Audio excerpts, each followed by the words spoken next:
I go live on the simulcast.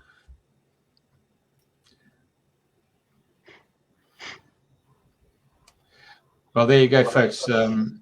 Just gone past 7 o'clock in Queensland. And for those who have just come in on Facebook and YouTube to watch the shows, fantastic.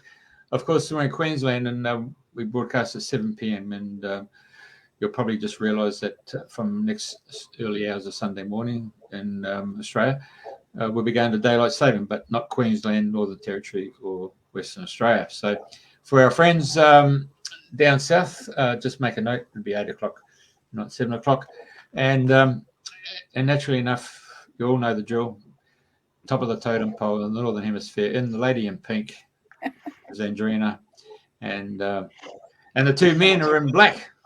There you go. It's a black day for Australia. I wouldn't know about that.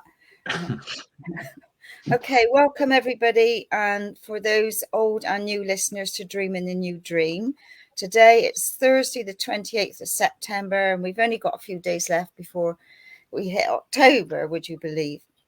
Anyway, today it's my great pleasure to welcome Neil H. on the show.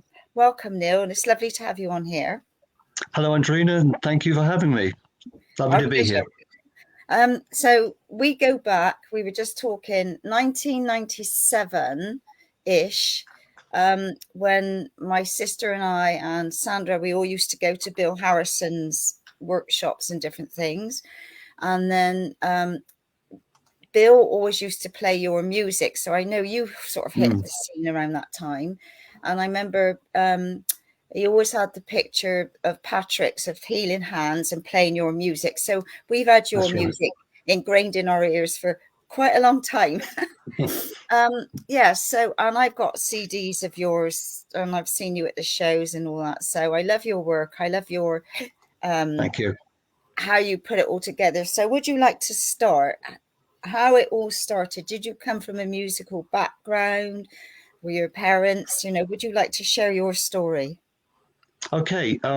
Well, my background in music is that I have had no musical training at all. So I purely play really for myself, if that makes sense, in that I've had no actual formal training. And so purely how I do what I do is purely an expression of feeling within the moment. It's all very much spontaneous reactions. And but very early on, I was very much inspired by certain electronic music, certain types of music that was very interesting. But was very much advised to find my own sound, to find the sound that was about me, about what I could express. And that's the one thing that I love and adore about music, is the ability to express a feeling within the moment, as and when it happens. And it's an honest feeling, it's an honest reaction. You couldn't get a more pure reaction than the moment exactly now when you're actually playing or performing, however it is. It's and that's it. And then I just hit record, and the results are what people hear. The thinking and the technological side is afterwards, for titles and looking for paintings and covers and things. But yeah, it's all very spontaneous. So no musical lessons at all. Yeah, fantastic. So what was your very first CD that you put out? Well, the very first album I first released was back in 1993, 30 years ago this year. And I'm celebrating my 30th anniversary since starting. And that was an album that was on cassette tape called Echoes from the Mist. And it was only a small, simple thing. It was just a group of tracks. And my grandmother at the time was, she was doing a reflexology course. And she said, "Oh, that's nice. I like what you're playing there. And we could do with some of that in our little sessions." And I hadn't a clue what any of that was back then. I mean, I was only young. I was only about 17, I think, 17, 18. And then the idea was to then go to a studio, because I didn't have the gear I have now. I don't have the home studio like I have now. To find a studio where I could record these tracks. And back in the day, it was a huge mixing desk with reel-to-reel, Ampex reel-to-reel tape. So it was very much early days. And and it was and I had literally a week to record this whole album in. So now I have the freedom whenever, 24 hours, to sit here, play something, whenever the moment inspires me. But back then it was literally a week to record this whole project. So I had to memorize everything, so I couldn't write any of it down, can't read or write music at all. And that was it. It was just go there, record this, and then the rest is history. And what a gift that you didn't study music and you're doing it from your own being, if you like.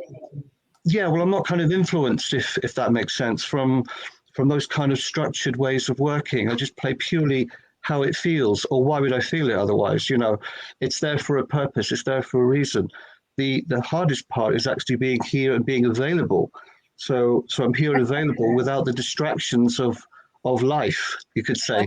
And most of the time I record here at nighttime during the stillness, because there's something quite about the energy about that that's kind of, I find, very, very powerful and far more, I don't know, less distracting, I suppose. Yeah. I remember having a cassette tape.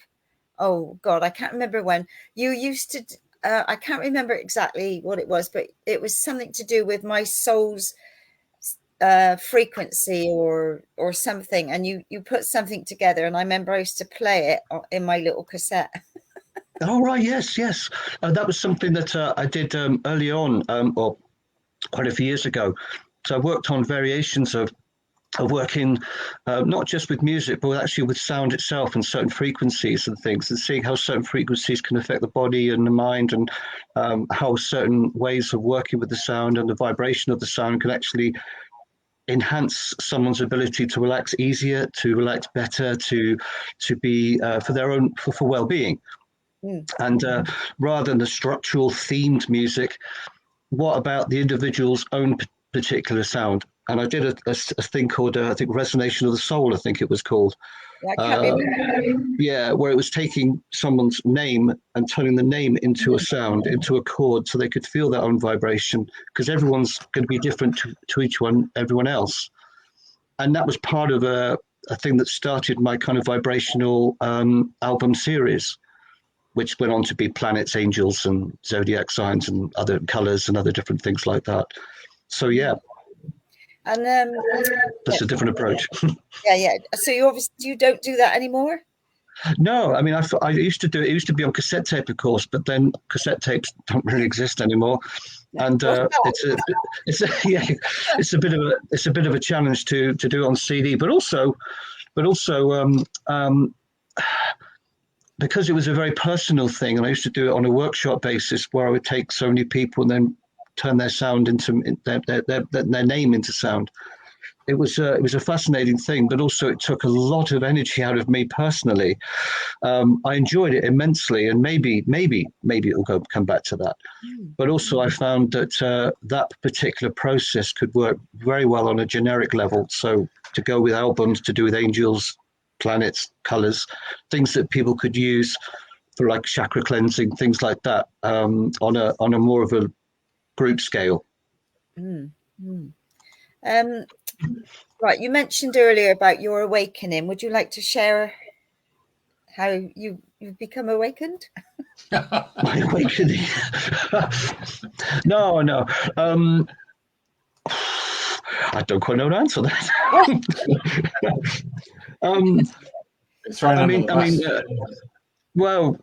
I was very much, as I said before, influenced on electronic music. I mean, electronic music, certain artists in particular, and then I discovered by stripping away all the very a dear friend of mine, bless him, Chris Porter, would listen to various different things that I was doing, because I had no idea whether I was even good enough. Would this music be good enough for people? I don't know. I mean, you don't, do you? And I was very aware of that.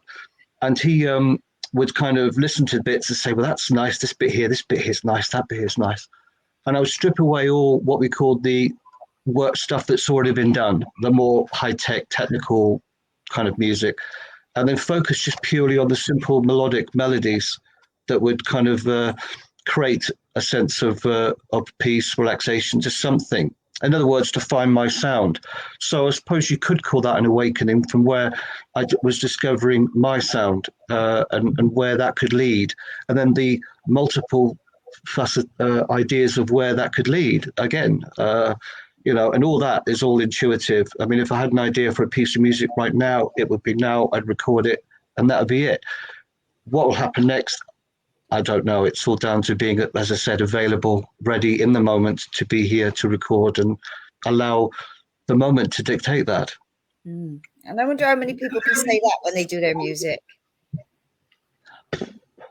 Well, I don't know, but that's how I do it. It couldn't be more simple. I couldn't be more simple than that. Actually, I can't read or write a note, and I couldn't tell you what key any of the music's in. It's just, oh, that feels nice, and then I hit record, and that's it. It's quite simple, it's quite straightforward. Sometimes I've done that in a live environment as well, in a live concert environment where I've tried to be within the space where there's lots of people around and see if that can help. Because sometimes other people in the same space can act as another energy. In a way, it makes it like a spontaneous live session. And those are other things that I'm looking forward to possibly do in the future, where I've already started working on taking people on journeys with in the 432 hertz frequency, where people lie down and in a sound bath kind of way, but with my interpretation using synthesizers, because then the synthesizer can take me wherever the intention I feel takes me. I'm not limited by what the sound can be. If I want to go a bit further than the conventional instrument, a synthesizer can do that. And that's what I love about it, the endless possibilities. Because I know, like, I've gone to different festivals and different workshops and different things, and all of a sudden your music has got its own unique sound, and you think, oh, there's one of Neil's. You recognize your music, wherever you go. Anybody could play an odd piece. Well, I would know your music anyway, but then I've known your music for like over 20 odd years. So yeah. God. I'm feeling ancient, eh? Anyway, not at all. Are you going to give us, how about, have you got the very first one that you did was Echoes in the Mist? Oh no. Yeah. Right. Have you got it in order, Jeff? Have you? Yeah. Okay. Oh, how's it?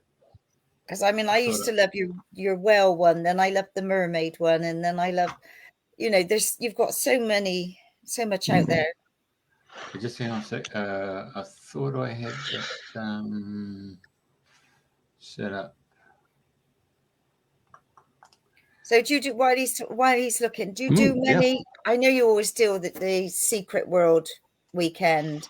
Oh yeah. You're a regular there. Yeah. So how many other shows do you do with it throughout the year? I do many, maybe 3, 4, 5 a month. I mean, this month coming up, I've got 7 fairs or 7 events in the 1 month, including on the 14th of October. This is the plug, everyone. A concert which I'm performing of my latest work, which comes out on October the 14th. Oh, wow. So I'm quite excited about that. Again, all these things are very much unplanned, but it's going to be an interesting thing. And when I play live, I use lots of visual effects and things as well. So it creates an immersive visual sound experience for the listener. Very, very minimalistic and simplistic. It's not kind of like a discotheque or anything like that. It's really just to get people away from the busyness, the very often stressful way of life, the modern life, and to try and create a moment of peace, relaxation for the mind and body, just to kind of come away. And it's a very simple thing, just to sit for, 10, 20, 30 minutes and listen to a piece of music and feel calm, feel more relaxed, and feel in tune with yourself, or give yourself a little bit of a bit of a reset, if you like. Yeah. Whereas this day and age, everything's so fast, so busy, so it's got to be tomorrow, it's got to be next week, it's got to be next month, that we all forget the importance of right now, the importance of where we are right now. And that's what I love about, again, what I do. It's being available now. And right now we're chatting and talking about things, and life is good. So it's, yeah. And where is your concert being held? It's here. It's on Dartmoor in the UK, a little village hall called Maniton Parish Hall. We've only got 50 people coming. It's a 50 seater capacity. We've got about 14 tickets now left, which is very exciting. And I'm sharing a new work, which is the third in the trilogy of the Merlin Trilogy, which I could talk a bit later about, or now, I don't mind. Of the stories about conversations with Merlin that my dear friend of mine wrote, and I kind of transpose that to give it like a musical score, if that makes sense. So sometimes I can be inspired by just a spontaneous moment, but also it can be by a story, it can be by painting. Depends whatever the moment is, wherever the feeling goes. Right. Yeah.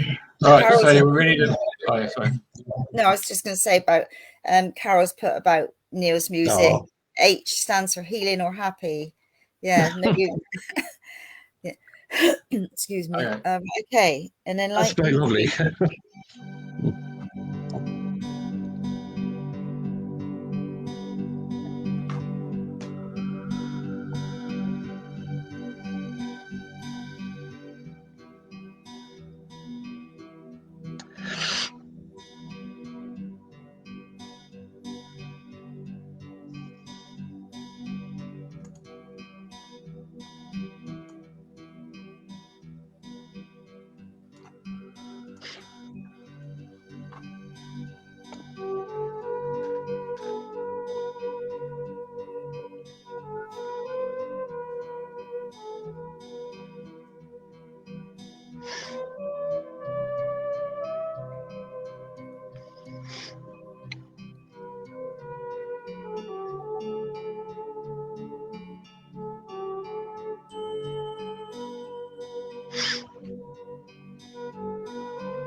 Oh, I don't think I know that. is- I know quite a lot of.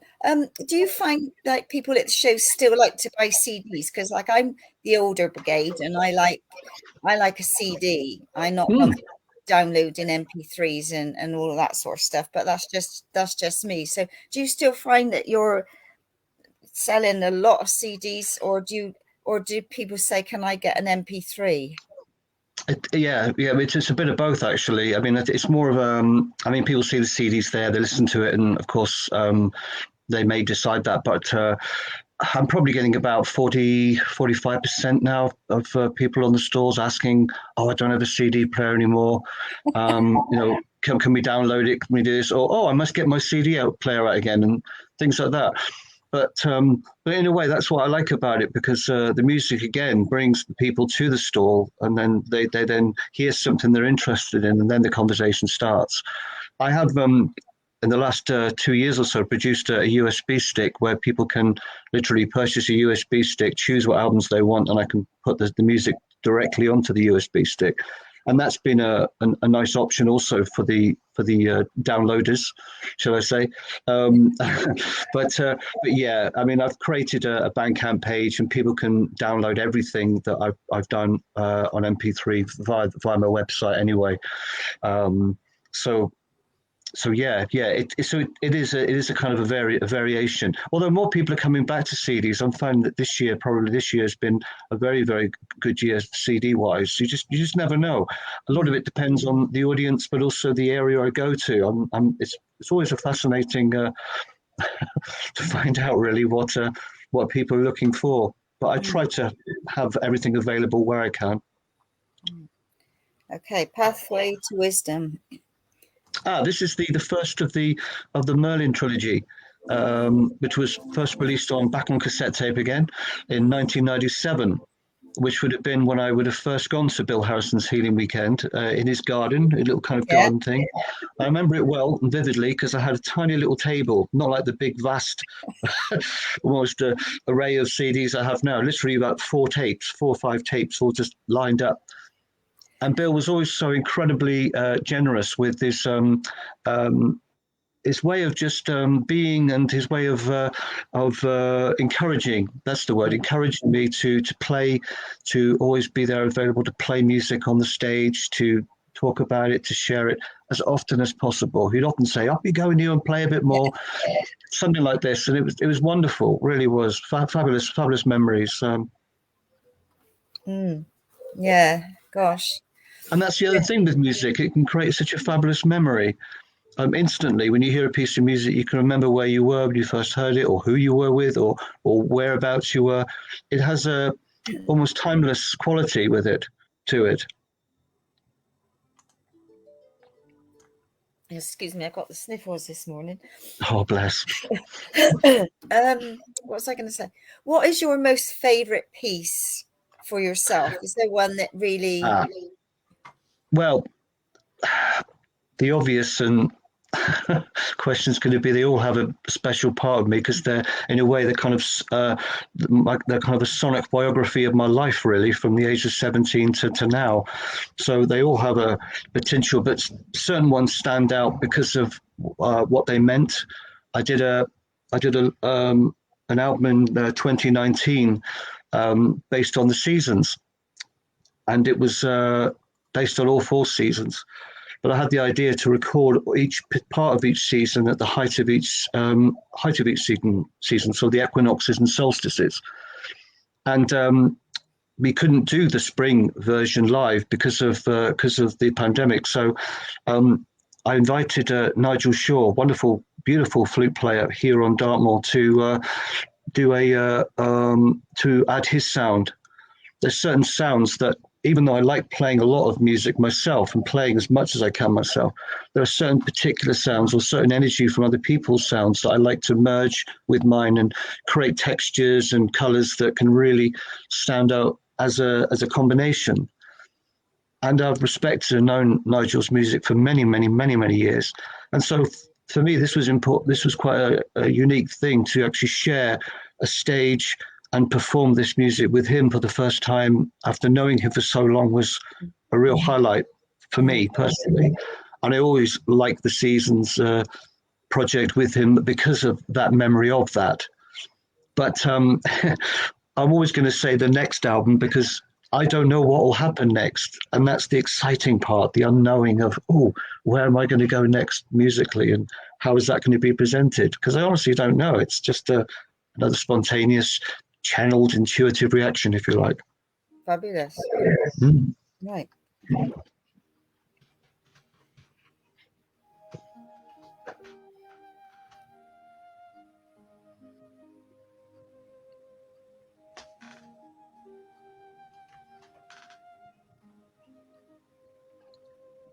I got a job to hear it. Is it me?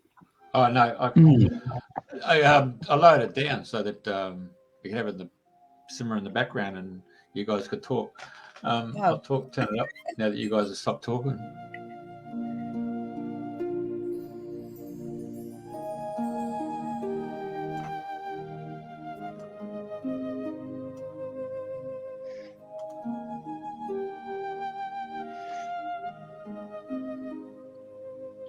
Yeah, so I'm kind of playing the keyboard parts here. Then Nigel comes in on the chorus with the beautiful flutes that he makes and records with.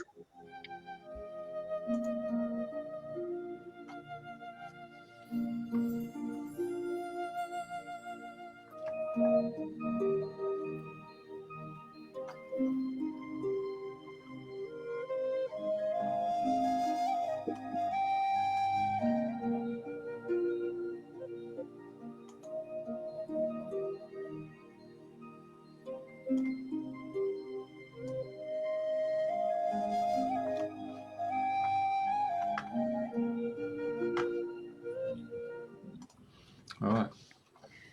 Lovely. I know it's like music is so powerful, and you could be going along, you know, happily doing whatever, and then a piece of music comes on and it could touch your soul, and up comes the emotion without, oh my God, where did that come from? But it, you know, it's an immediate reaction, isn't it, to Absolutely. power, you know, music is so powerful. And you kind of know when it's the right piece of music for you to hear, because you get those tingling sensations or hair standing up on the back of your neck. And that's what I was referring to by that kind of feeling, or that that kind of vibrational energy, the resonance that you feel. You think, oh yeah, that's almost your own intuitive self telling you, this music's for me. This is what I need to be hearing right now. It's your body's giving a response to something, or why would it be there otherwise? Yeah. You know, it's the same with, I mean, I've always loved film scores. It's the same thing for that. You take an amazing film, but take the film score out, it's a whole different film to watch. The music can really add, and always does and always will add. I mean, sound is with us all the time. I mean, you can open your window in the morning and have a palette of beautiful bird life, or the city, depending on where you live. But I mean, people vacate to be near the sea because of the sound of the sea. So it's, you know, sound is everywhere, and it's such a fabulous thing. And you're talking about the sea. Where I am currently, I'm in Bude, and I've been down here for about 10, 11 days, and it's been absolutely magical. I don't know, never explored Bude before, but I'm surrounded by trees, and of course we've had a lot of wind lately, and it just sounds like I got the ocean. It's just lovely. I think it really sounds like being at the ocean. So very special. But sound, you know, sound is so powerful, and we are sound, we are frequency, we are energy, you know, vibration. So it's a very powerful healing tool. It really is. You know, I think it's personally, I think it's one of the strongest forms of energy that there is. I really do. I mean, you know, it's an honest thing. I mean, what only thing that I would say that concerns me on the flip side of that is it's the intention of how it's used. Because music can be used in such a beautiful way to inspire and to uplift wonderful things that should be lifted, but also it can be used in the opposite way.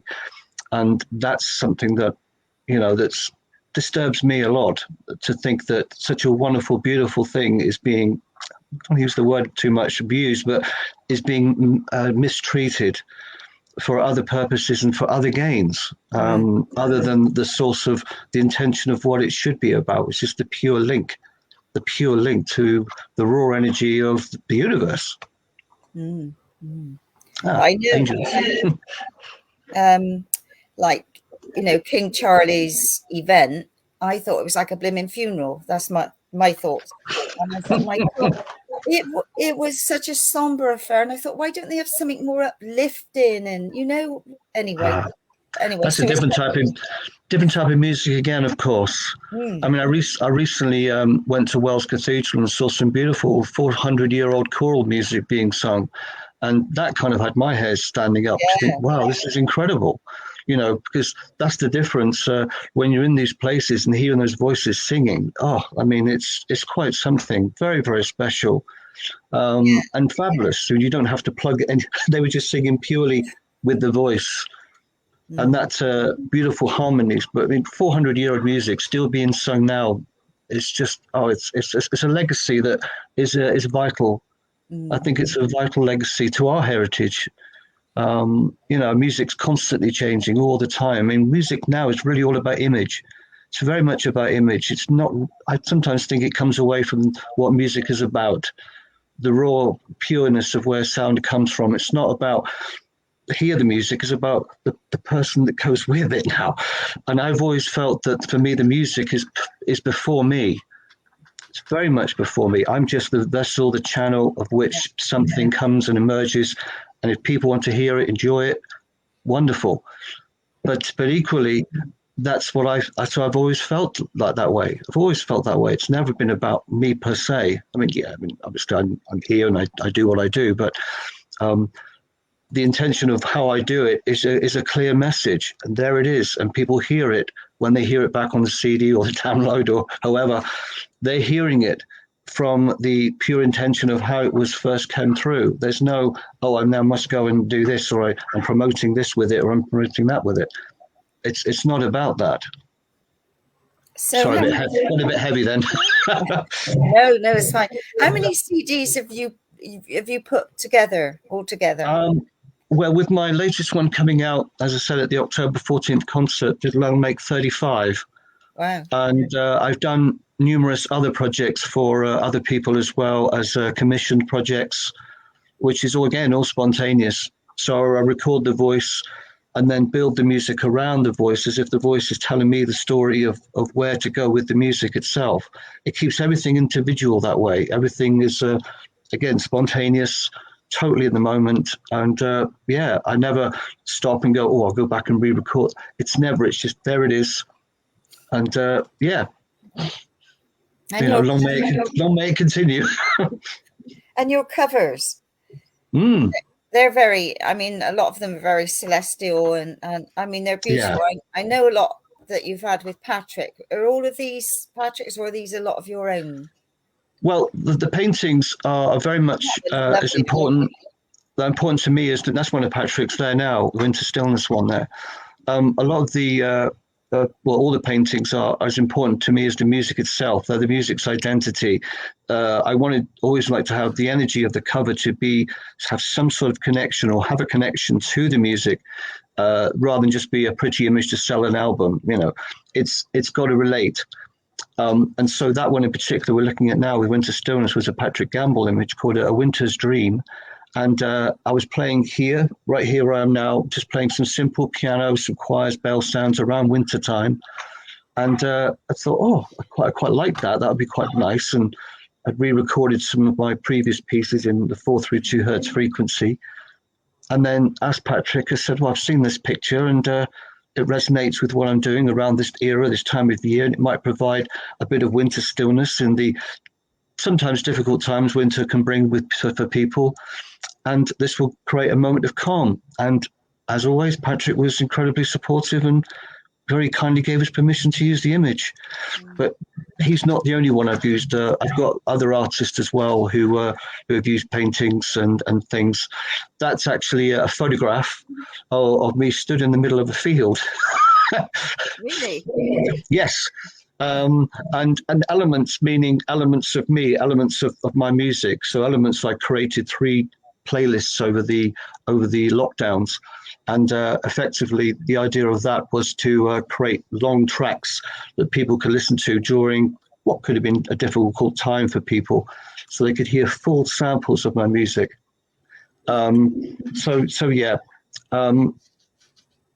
Oceanscapes, another one I did. I think I did that. It's available as a free download on my website. Just a little bit of ambient music with some added natural sounds. The idea of I think that was the beginning of the year, something like that. Beginning of the year, I thought, I've just done something that's quite nice. Maybe I'll give that as a free download. That's nice. Yeah, I took that photograph there. Probably looks like from Glastonbury. Actually, it's in the gardens at Ford Abbey, which is near Chard and Cricket St Thomas here in Devon. And I took that picture many years ago. But I always wanted to do a project connected to peace, or the feeling of peace, the feeling of what that might give. And so I created a piece where I created the vibration or the resonance of peace for a whole hour, so people can feel that vibration for the whole hour. And then tune in, meditate, go wherever the mind, body needs to be. There's no voices. There's nothing telling you where to go. It purely is just sit, feel, and go where you need to be. And that was also recorded in the 432 hertz frequency as well, which is something I've switched to using very much a lot recently, or the last 3-4 years. So, yeah. Oh, that's by a Portuguese artist, a dear friend of mine called Joe Masip. He does sacred geometry, and all by hand. Everything's done by hand, and usually it's like silver and gold pens and things like that. And then he'll put it, illuminate it through computer graphic, to create these beautiful pieces, beautiful images. And that one's called The Wheel of Life, but I used it for an album project I did called Ether.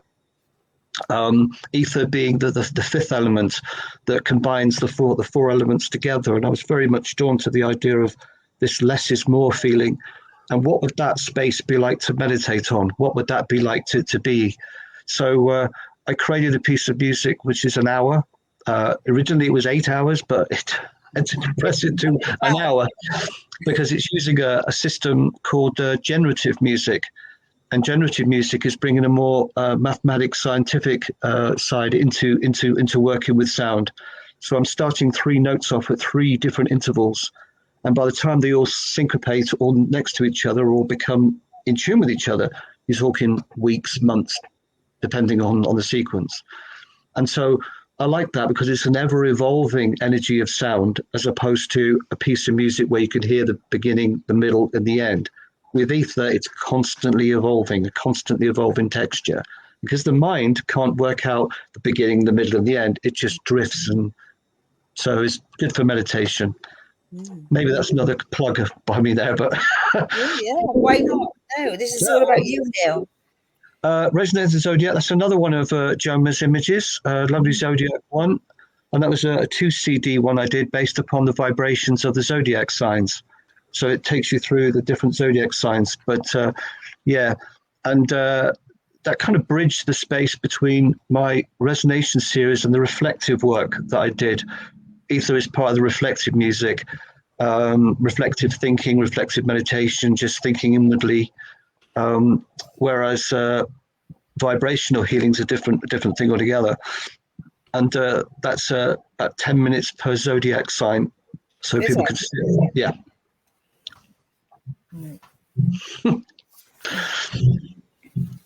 Yeah. Well, that was me in concert. And last year and this year, I did 2 concerts, one in Dartmoor, one in Somerset, called Night of Enchantment. And during those evenings, I decided to change some of the music and uplift it to make it more of a live concert feel, a little bit more of a celebration. And so I released a small EP called Night of Enchantment with 5 remixed tracks, some of them dating far back to the Delicate Touch days and the Secrets of Fairies days up to something a little bit more modern. So yeah, it was just having a bit of fun really, and it's got a nice uplifting feel.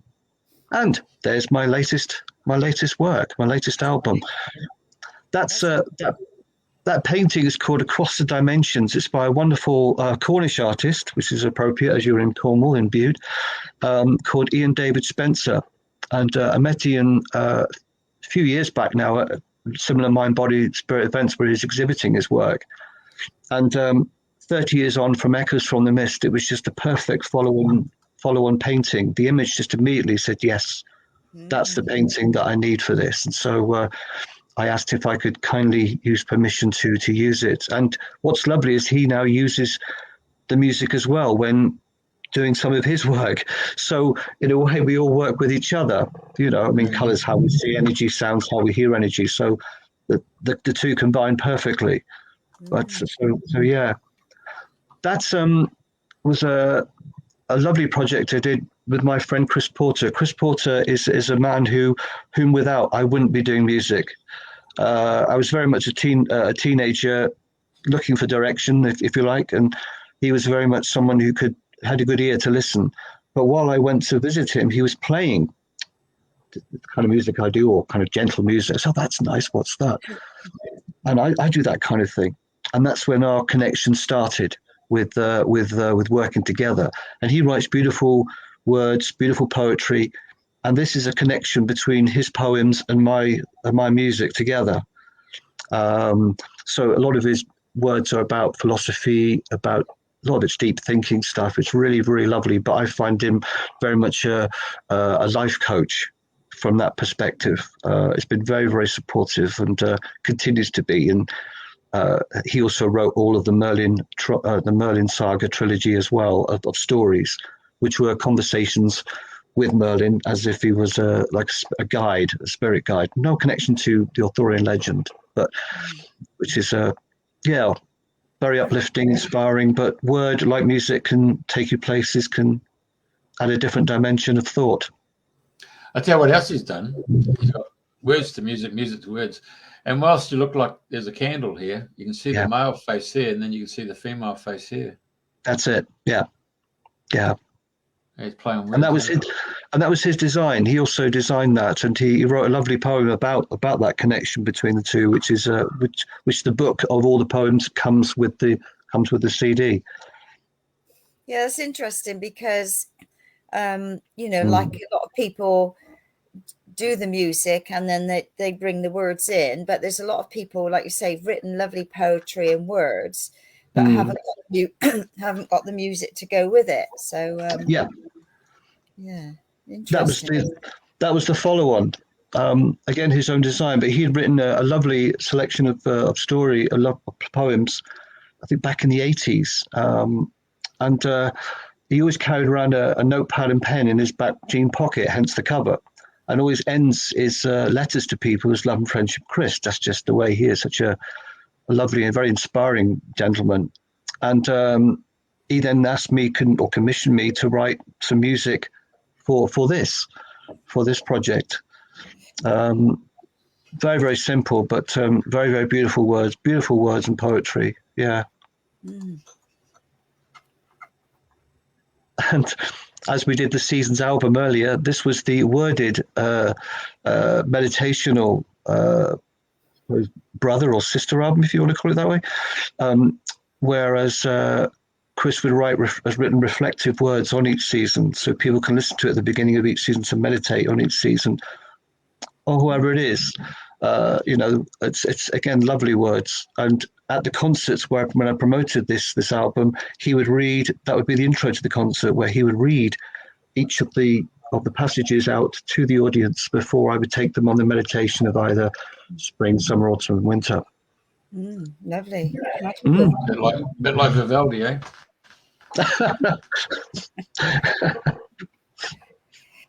Yeah, I've got a slightly smaller orchestra than he has. Just me.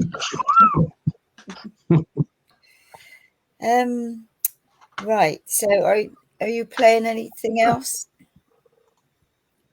Back to Echoes there. And the Echoes. That's a golden oldie. Yeah, we played that one, I think, earlier. I think you got one in there, Mermaid one, which is quite nice. Divine, that's quite a nice one. And Secret Garden, which are ones I'm more known. I think I've been quite known for those. Secrets of Fairies and Mermaid. Mermaid, we go with Mermaid. That's Divine, the Divine track. And that's another different type of collaboration, not only with a flute player and with words, but also with a singer.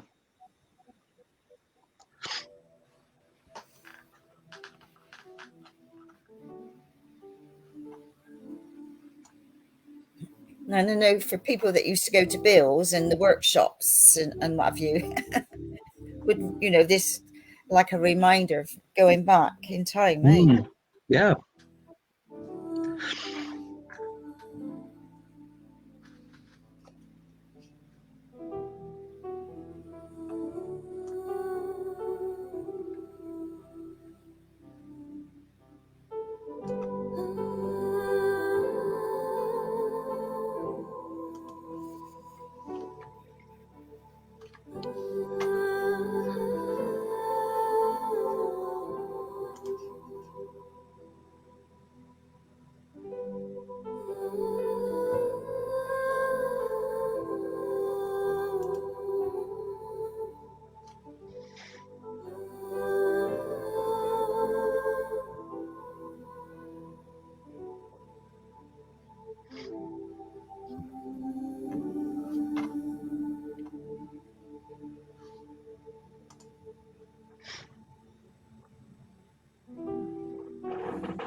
So that female provides that ethereal sound that you normally get from Lord of the Rings, and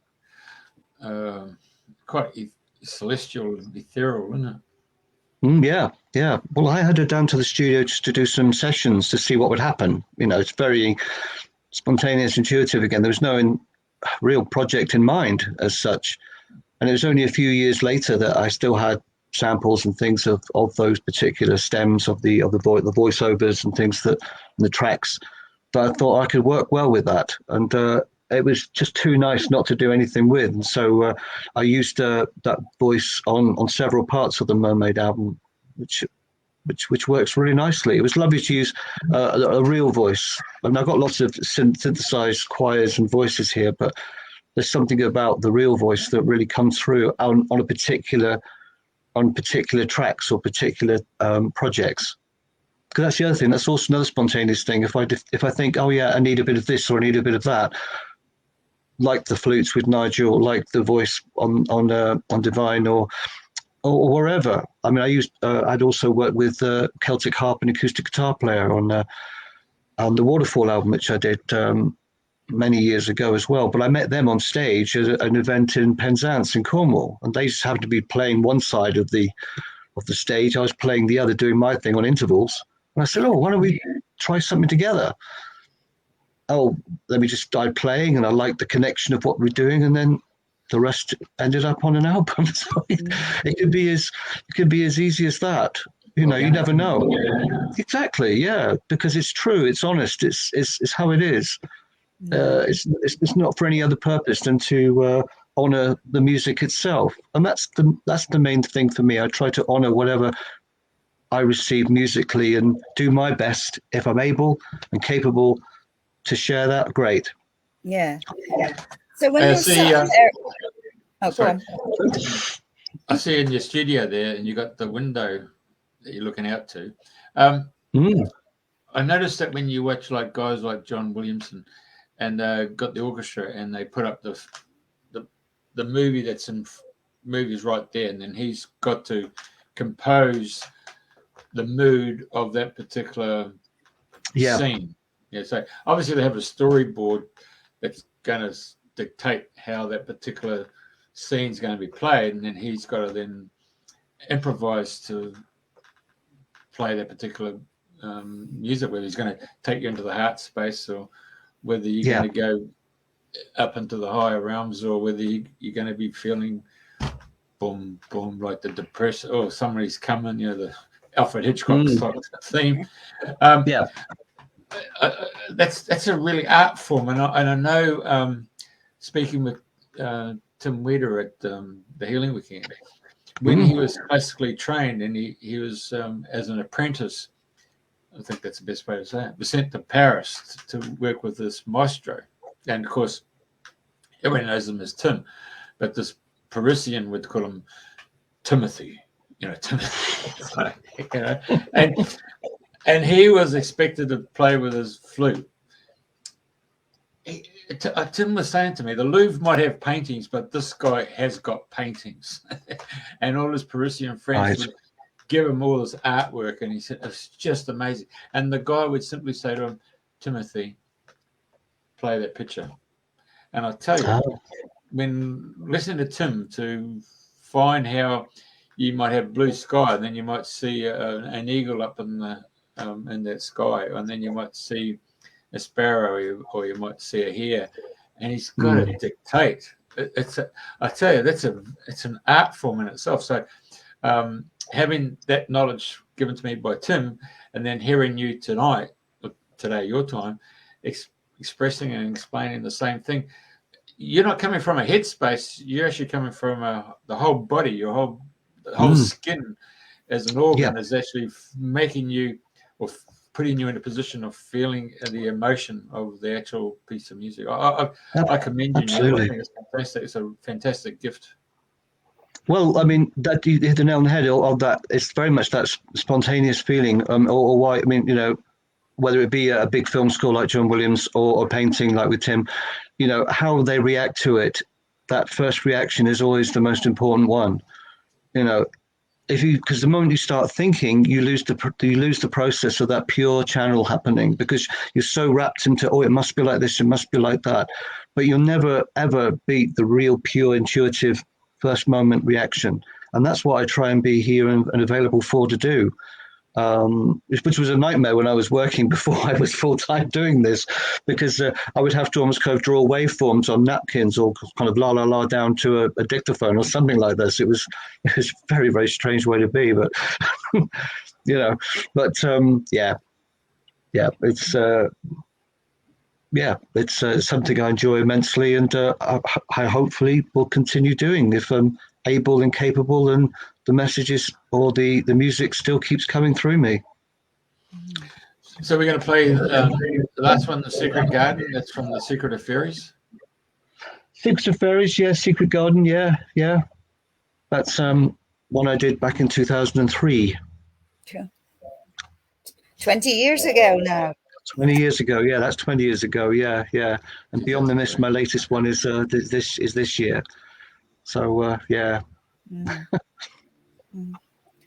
The Secret of Fairies. Here we go.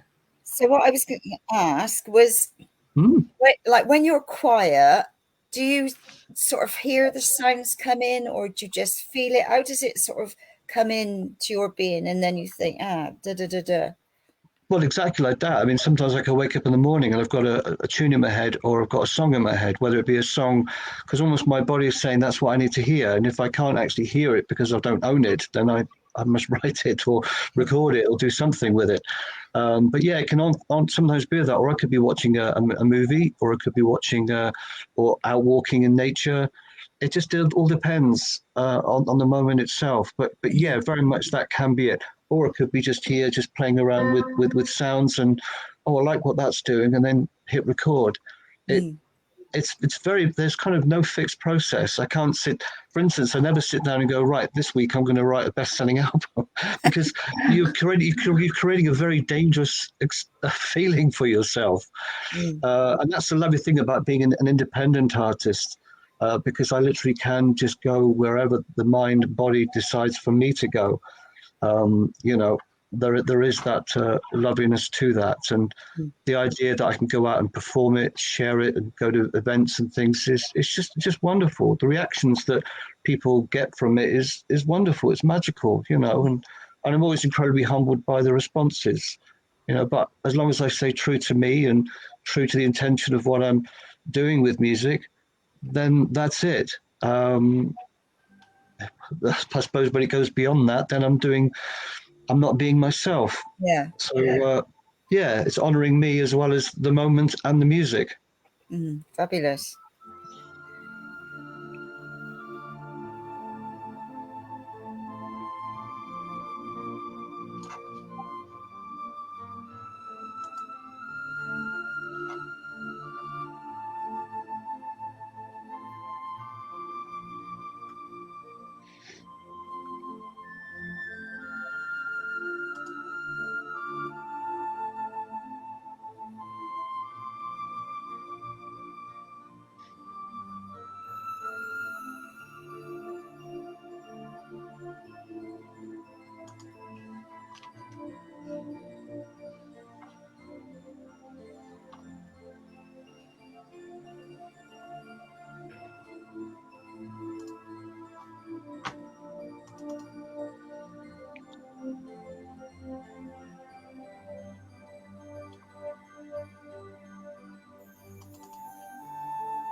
It sounded a bit like a Game of Thrones there.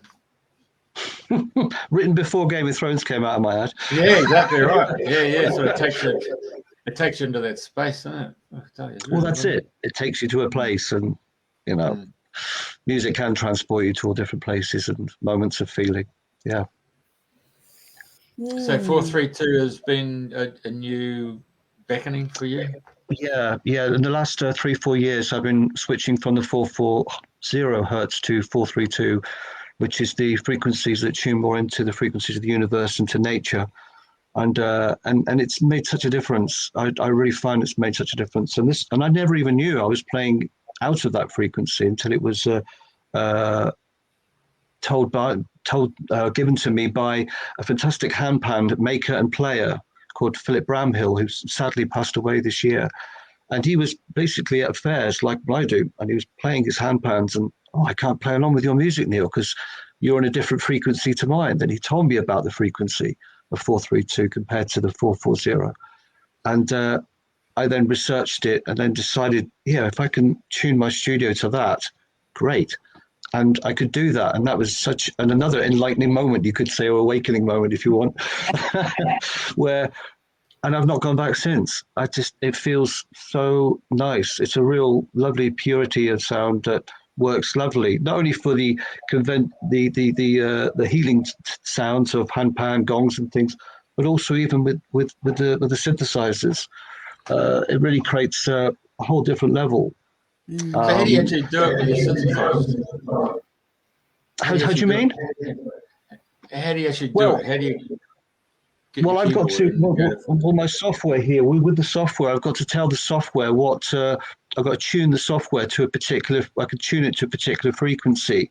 So you go up so many semitones or down so many semitones, and so I've had to kind of discover how to do that into the 432 hertz or whatever else the frequencies are out there. There's 528 and there's a few others as well, and that's basically it, because you can't just, for instance, that piece of music just playing, Secrets of Fairies, to make that as a 432 hertz piece of music, I have to go back and re-record it from 432 hertz in its original conception. I can't just go back and change it to 432 hertz and hit record. It doesn't do that, because the original piece wasn't recorded in 432. So it has to be, the studio has to be prepared for that already. Hope that answers the question. Well, actually,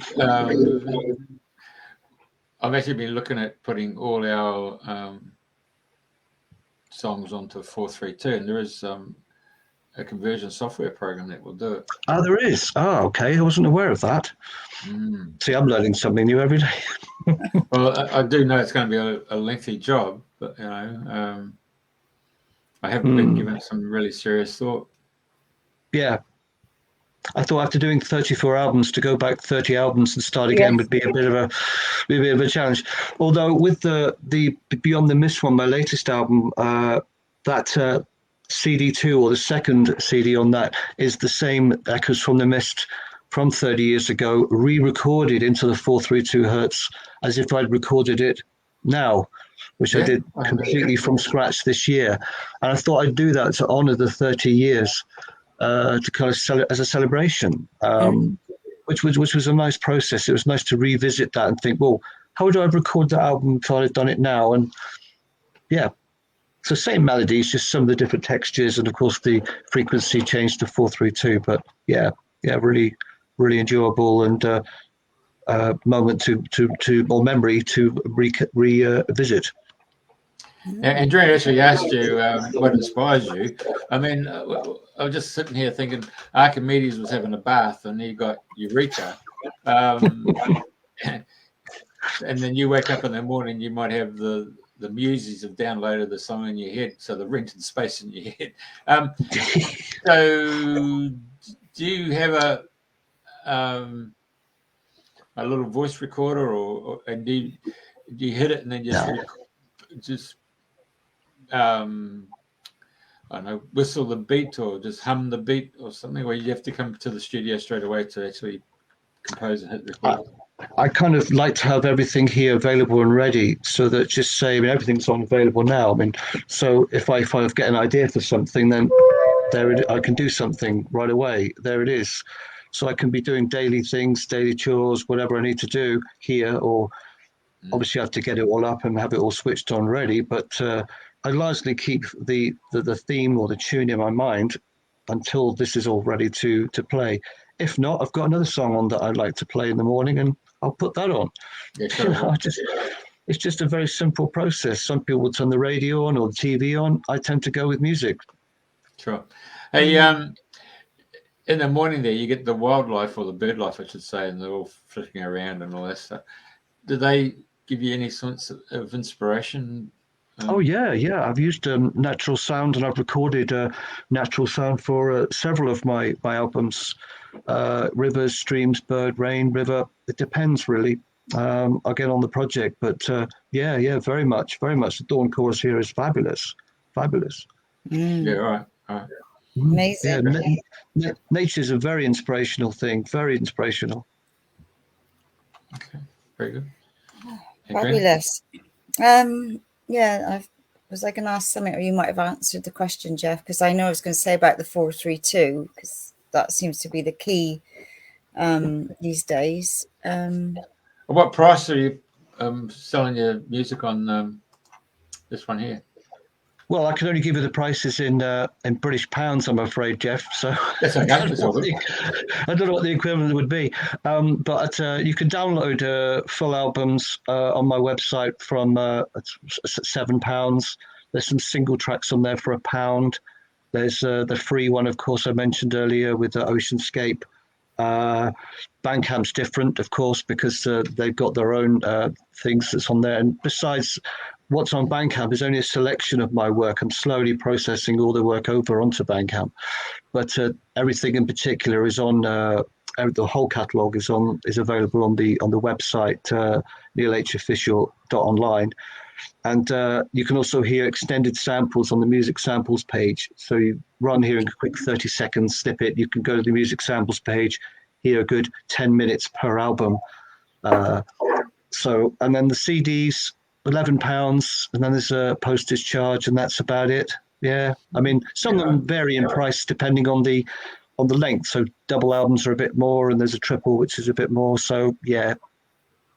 So if the Australians just double it from pounds to Australian, they've got no idea. Oh, I see. Yeah. I actually had someone who from New Zealand who ordered some stuff, and then I had to ship it to New Zealand. So that was quite nice. So it gets around. There was a time about 15 years ago when the British were over here at the cricket grounds singing $3 to a pound. They're really giving the Australians a bit of curry. Nice to see we're getting it 2 for 1. Well, mate, is there any questions that Andrena and I should have asked you that we haven't asked you? I mean, obviously, yeah. Well, I mean, I will say that if this is okay, that to support my music direct is to go to the Bandcamp site and to my own website. I'm not supported by other streaming sites at all, so that's something for people just to be aware of. Which of course is just then supporting the artist then direct, and it's that kind of support that keeps me going. The fantastic support over the years I've had from people purchasing my music has kept me doing what I love doing, and long may it continue, So, but some of my music starts from as little as nothing to £1 up to, I think the maximum is 20 for a triple CD. So, yeah, that's the best way to support my work. I have got a diary events page if people want to see what events I'm at as well. If they want to join my monthly newsletter, they can email me. I think there it is. So if they drop me an email, say add me to the newsletter, they'll get a monthly newsletter of all up-to-date information and what's going on and offers and all sorts of things. It's even just by joining the newsletter, you also join. You enter as part of a raffle, which is a free thing that just gets a CD that's given out every month to anyone who gets drawn out of the hat. I mean, we literally do draw a name out of the hat. And so that's a nice little bonus, and a thank you to anyone who signs up for that. So your website there tells everybody all the different events you're going to through the summer season, yeah? That's correct. Yeah. It's a very simple click and find. Also, if there's anyone out there who's interested in working with me on a commission basis, I also have a commissions and copyright free music page where people can contact me about myself adding music to a project if they're interested. I also have copyright-free music that's all downloadable so that people can download full half-an-hour tracks, which includes the copyright as well, so that they're free to use that on background music for anything in particular that they feel it could be useful for, which can kind of help people if they money says otherwise. I don't know. It's just something I thought I would share, and lengthy tracks that could easily be spoken over and worked with. But yeah, everything's on the website really, and the contact page too. The more 432 music you got, you can need. Put them in. We transfer them. We'll put them on the radio station. All right. The playlist. Hey, you guys have got Actually, to go. one of the tracks you've got there, a voyage to a voyage into dreams. That's in 432. I think that's the only one of the tracks which has sent you in 432. But yeah, I can certainly do that. I'll put that on the playlist.